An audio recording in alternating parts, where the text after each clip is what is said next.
आग की चपेट में आई चलती बस।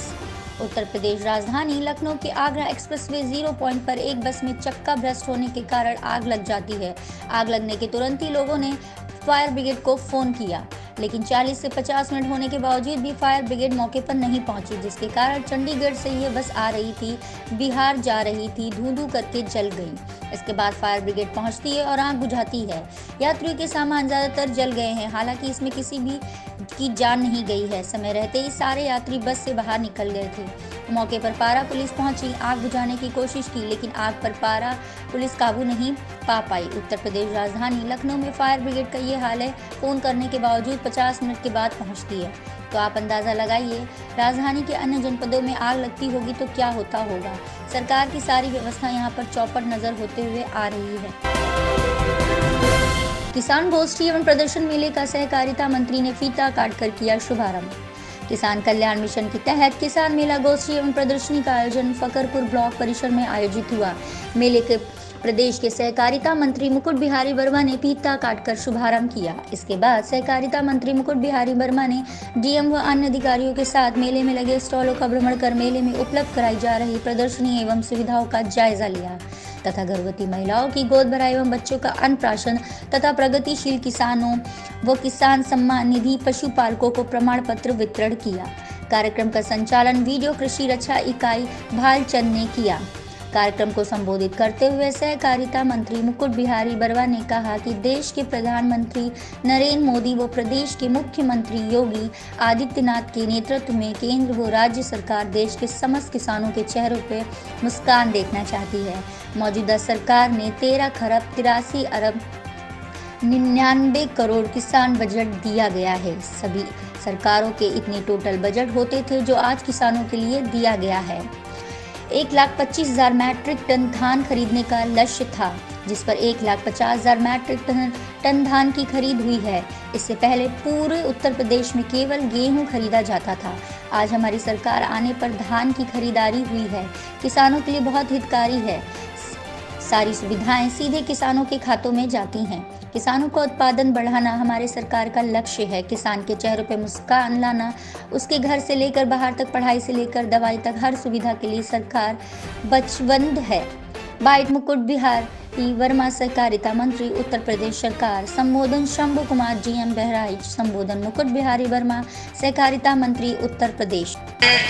ऑर्गेनिक राइस की खेती हो, गन्ना की फसल हो, हल्दी की फसल हो, इन सारे क्षेत्रों में हमारे किसान भाई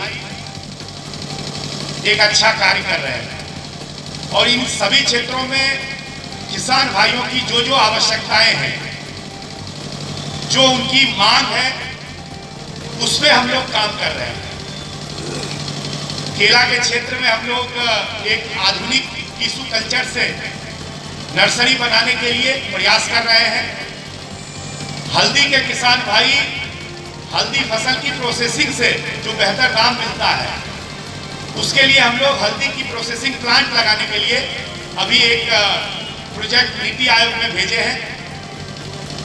इसके अलावा पशुपालन के क्षेत्र में एक अच्छा काम जनपद में हो रहा है।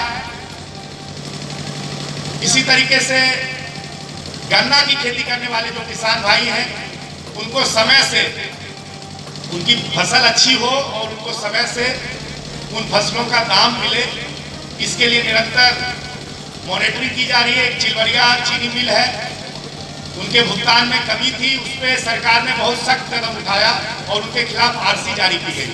तब से उनके भुगतान में तेजी आई। तो इन सारे भारत किसानों का देश है, यह कोई भाजपा वाले कह रहे हैं, ऐसा नहीं। हमेशा हमेशा से लोगों ने कहा है, सबने इसका वर्णन किया है और कहा है गांव उठेगा तो देश उठेगा। 85% किसान रहता है, इसलिए किसान का विकास होगा तभी सबका विकास होगा।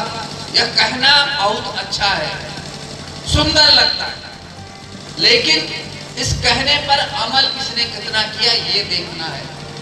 कह देना मात्र पर्याप्त नहीं है। कहना तो बहुत सारे लोग आपको मुस्लिम इसे कह देते हैं, भैया ये सब तुम रहा है, लेकिन के लिखा है कि ना पहले लिखा है। यहाँ अपने लड़के को भी लोग यही बताते हैं। आज ये किसान मेला जो हो रहा है, इसके बारे में क्या कहना चाहते हैं, क्या संदेश देना चाहते हैं? बस इतना ही। किसान उठेगा देश उठेगा। किसान हर क्षेत्र में प्रभावी हो और प्रयास कर रहा है किसान, लेकिन उसके प्रयास को जितना भी हम लोग सहयोग देना चाहते हैं वो सब दे रहे हैं, उसका उपयोग करें। Breaking news Lucknow. UP STF को मिली बड़ी सफलता। अंतर्राज्यीय स्तर पर मादक पदार्थों की तस्करी करने वाले 2 सदस्यों को 10.62 कुंटल गांजा, जिसकी अंतर्राष्ट्रीय मूल्य लगभग 4 करोड़ रुपए की कीमत के साथ गिरफ्तार। राम सिंह नानक और संजय सिंह पटेल को यूपी एसटीएफ ने किया गिरफ्तार। Markundi toll plaza Robertsganj Sonbhadra से किया गिरफ्तार अभियुक्त दोनों प्रयागराज के रहने वाले सामान वाले ट्रक में छिपा कर लाते थे मादक पदार्थ। यूपी एसटीएफ ने ट्रक यूपी 70/4135 नगद रुपए 4250 और 3 अदर मोबाइल फोन के साथ किया गया गिरफ्तार। यूपी एसटीएफ को विगत काफी समय से पूर्व उत्तर प्रदेश के जनपदों में मादक पदार्थों की तस्करी करने वाले गिरोह के सक्रिय होने की सूचनाएं प्राप्त हो रही थी। इस संबंध में यूपी एसटीएफ की विभिन्न टीमों के भी सूचना प्राप्त करवाई हेतु निर्देशित किया गया। मुखबिर की सूचना पर उत्तर प्रदेश के विभिन्न जनपदों में उड़ीसा से मादक पदार्थ गांजा की तस्करी की जा रही थी, जो वहां से आने वाले ट्रकों में लाए जा रहे सामान में छिपा कर लाया जा रहा था। पूर्वी उत्तर प्रदेश के प्रयागराज एवं आसपास के जनपदों में जा रहा था इसे बेचा। उन्नाव जनपद के मौरावा थाना क्षेत्र के अंतर्गत चंदीपुर में दबंगों ने घर के अंदर घुसकर विकलांग महिला व पुत्री एवं पति को जमकर पीटकर उल्टा थाने में दिया प्रार्थना पत्र। प्राप्त जानकारी के अनुसार थाना क्षेत्र के चंदीपुर मजरे खेरवा में प्राची पुत्री रामकरण एवं विकलांग रानी देवी पत्नी रामकरण को गांव के ही अमर सिंह ने अपने परिवार के लोगों के साथ मिलकर पुरानी घूर की रंजिश को लेकर बुधवार को समय लगभग 3 बजे दिन में घर के अंदर घुसकर प्राची को मारने पीटने लगे, जिसका विरोध महारानी देवी विकलांग महिला ने किया तो उसे भी लात भूसा से जमकर पिटाई कर दी। उसी दरमियान सूचना पाकर पति रामकरण भी घर पहुंच गया। पहुंचते ही उसको भी मारने पीटने लगे। तभी घटना की सूचना PRV 112 ने एम्बुलेंस बुलाकर तुरंत सामुदायिक स्वास्थ्य केंद्र मौरावा भेजा, जहां प्राथमिक इलाज करने के बाद मौरावा थाने में प्रार्थना पत्र देकर दबंगों के खिलाफ कार्रवाई करने की गुहार लगाई, जबकि उक्त दबंग लोगों ने भी मौरावा थाने में पहुंचकर एक प्रार्थना पत्र दिया है। इस विषय में जब मौरावा पुलिस से बात की गई तो उन्होंने बताया कि जांच के बाद ही आगे की कार्रवाई की जाएगी। सुनील मिश्रा, पत्रकार, मौरावा, उन्नाव। और तुम्हारा क्या नाम है? रामकरण। किस गाँव में रहते हो? चंदीपुर में। यहाँ थाने क्यों आए हो? हमारी लड़की को हमारा घर के अंदर मारा है।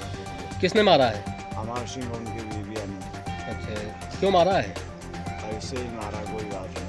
कोई बात नहीं, अचानक मारे हैं? घर के अंदर घुस के मारे हैं? तुम विकलांग हो? हमारी औरत अच्छा, विकलांग ये हैं। क्या नाम है तुम्हारा? रानी। तुम विकलांग हो? हाँ जी। तुम्हारे आदमी क्या नाम है? हमारे आदमी को राम। क्या मामला है पूरा? मामला ये वहीं से दौड़ा कर लाया था, घर के अंदर घुस के हम लोगों को मारा था। किसने मारा है? अमर सिंह की बीवी, राम सिंह लही, ये सब लोग मिलके मारे हैं? सब लोग मिलके कोई मारे। तुम्हारी पुरानी रंजिश है क्या? पुरानी सर वही भूरा दीवार रहा था पहले से कोई था? घूरे लेके? हाँ। उसके बाद लड़ाई वड़ाई कोई नहीं हुई। थाने में तुमने तहरीर दिया है? घर के अंदर घुस के मारे? घर के अंदर। पुलिस ने मुकदमा तो अभी तक लिखा नहीं।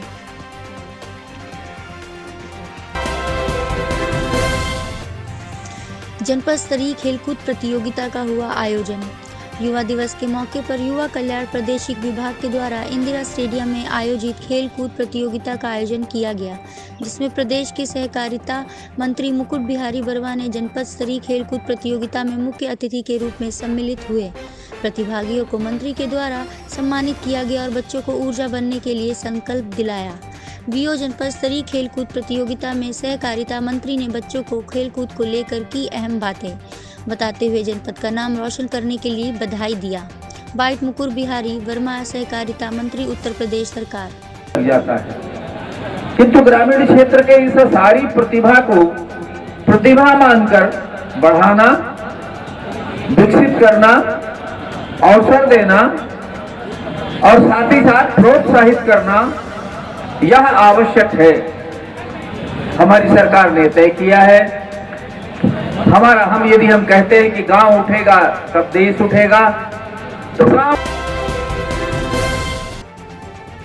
स्वामी विवेकानंद की जयंती को भारतीय जनता युवा मोर्चा ने युवा उद्यमी सम्मान समारोह के रूप में मनाया।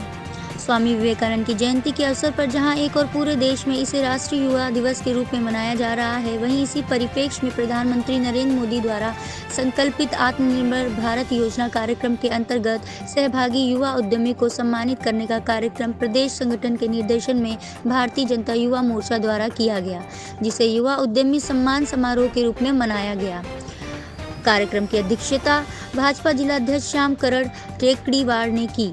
कार्यक्रम के मुख्य अतिथि कैबिनेट मंत्री रमापति शास्त्री रहे। विशिष्ट अतिथि के रूप में सांसद अक्षय वरलाल गोंड रहे। वीओ मुख्य अतिथि की कैबिनेट मंत्री रमापति शास्त्री ने आत्मनिर्भरता से जुड़े लगभग 25 युवा उद्यमियों को सर्टिफिकेट देकर सम्मानित भी किया। सम्मानित सभी युवा उद्यमियों ने कार्यक्रम में अपने अपने व्यक्तिगत विचार भी रखे। मुख्य अतिथि रमापति शास्त्री ने अपने कहा कि आज का युवा देश के प्रधानमंत्री माननीय नरेंद्र मोदी जी के पद चिन्हों पर चलते हुए आत्मनिर्भरता की ओर अग्रसर हो रहा है। आज का युवा अपने क्रम पथ पर आगे बढ़ते हुए विभिन्न उद्यमों के माध्यम के स्वयं के साथ ही अपने परिवार का भी भरण पोषण करने में सक्षम हो रहा है। आज का युवा देश के विकास में सहभागी बनते हुए देश को उन्नति की ओर ले जा रहा है। स्वामी विवेकानंद जी के जयंती के अवसर पर पूरे देश भर में नौजवानों के लिए एक बहुत बड़ी व्यवस्था की है, और इसीलिए हम लोगों ने सोचा है, भारतीय जनता पार्टी की सरकार, दिल्ली की सरकार, प्रदेश की सरकार, दोनों ने तय किया है कि जो नए नौजवान उद्यमी हैं उनको जो 10 लोगों से ज़्यादा रोजगार दे रहे हैं, उनका सम्मान करेंगे। क्योंकि भारत सरकार भी चाहती है और प्रदेश सरकार भी चाहती है कि किसी भी रूप में हमारे देश का नौजवान बिना रोजगार के न रहे, क्योंकि सबको जब रोजगार प्राप्त होगा तो आगे बढ़ने के लिए, भारत को आगे बढ़ने के लिए मौका मिलेगा। इसी समारोह में हम लोग आए हैं। आप सबका भी स्वागत है। तमाम उद्यमियों को, नौजवानों को इसका स्वागत करें, इसका सम्मान करें, इसको आगे बढ़ाने के लिए मौका दें। मुरादाबाद से मोहम्मद सुलेमान की रिपोर्ट। यूपी में ठंड का कहर, सड़कों पर आलाप लगाकर तापते दिखे लोग। मुरादाबाद, उजाला, भगतपुर कुछ दिन से लगातार ठंड का कहर बढ़ता जा रहा है। इस ठंड के मौसम में कुछ लोगों ने घर से निकलना बंद कर दिया। जो लोग घर से बाहर निकलते रहे हैं वो सड़कों पर आग के सामने तापते देखे गए। ऐसा ही नज़ारा अलीगंज काशीपुर मार्ग पर देखने को मिला, जहां राहगीर ठंड से बचने के लिए सड़क पर जगह जगह आग जलाकर तापते दिखे। मौसम विभाग के अनुसार ठंड का कहर और भी बढ़ सकता है। 4 दिन से लगातार हो रही ठंड ने जनता का घर से निकलना ही बंद कर दिया। इस तरह की ठंड से बीमारी का खतरा भी बढ़ने लगा है। कोरोना जैसा महामारी के बाद इस तरह की ठंड से कारोबार पर भी बहुत असर पड़ा है। ठंड के कारण बाजारों में खरीदारी के लिए लोग नहीं पहुंच रहे। दुकानदारों की ठंड की वजह से बिक्री न होने से दुकानदार भी परेशान दिखाई दिए। वे टू सक्सेस फाउंडेशन के 11 जनवरी 2021 को 3 साल होने के उपलक्ष्य में संस्था ने बच्चों के साथ कार्यक्रम मनाया गया और बच्चों को गिफ्ट भी दिए गए, जिससे बच्चों के चेहरे भी खिल उठे। मोहम्मद शफीक सलमानी जी ने कहा, हम निरंतर विकास करते रहेंगे। बच्चों के भविष्य को उज्जवल बनाना है। बस्ती बस्ती में रहने वाले बच्चों को शिक्षा के क्षेत्र में मजबूत बनाना चाहिए, जिससे उनका भी भविष्य उज्जवल हो सके। कोषाध्यक्ष जी मोहम्मद साहिल सलमानी जी ने कहा कि हमारी संस्था निरंतर समय समय पर लोगों की मदद करती रहती है।